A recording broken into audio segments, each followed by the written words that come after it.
Beaucoup de parents qui sont inquiets de ce que leurs enfants peuvent trouver sur Internet pensent qu'il existe une solution, le filtre parental.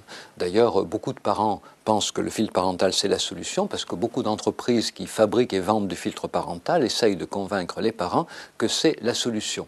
Alors, je dirais, c'est une solution à double tranchant, c'est-à-dire une solution dangereuse par certains côtés, rassurante par certains côtés, mais dangereuse par d'autres côtés.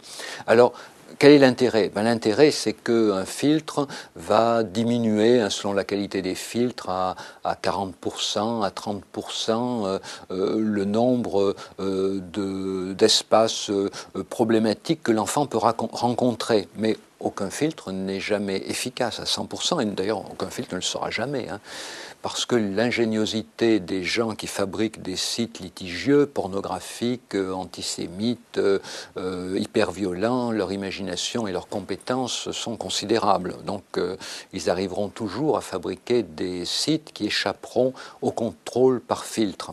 Alors, quel est le danger? Le danger, c'est bien sûr d'abord que les parents pensent que leur enfant est protégé.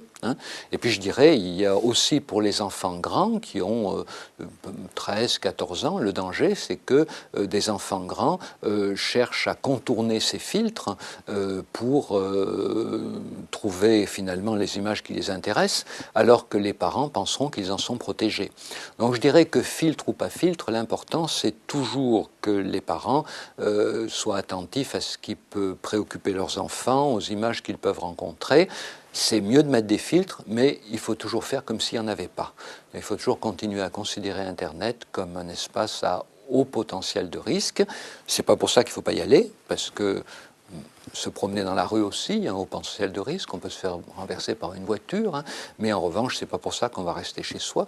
Donc il faut y aller en sachant qu'il y a un danger et en sachant que la meilleure protection des enfants, c'est encore le fait que leurs parents les mettent en garde, que leurs parents parlent régulièrement avec eux de ce qu'ils peuvent voir et que leurs parents aussi expliquent clairement qu'ils ont mis un filtre, mais qu'aucun filtre n'est efficace à 100%, pour que l'enfant sache qu'il y a un filtre, qu'il n'ait pas l'impression qu'il regarde le même Internet que son parent, et que l'enfant aussi sache qu'aucun filtre n'étant parfaitement efficace, c'est normal que parfois il rencontre des choses qui le malmènent, et qu'à ce moment-là, ses parents ne seront pas étonnés qu'il leur en parle.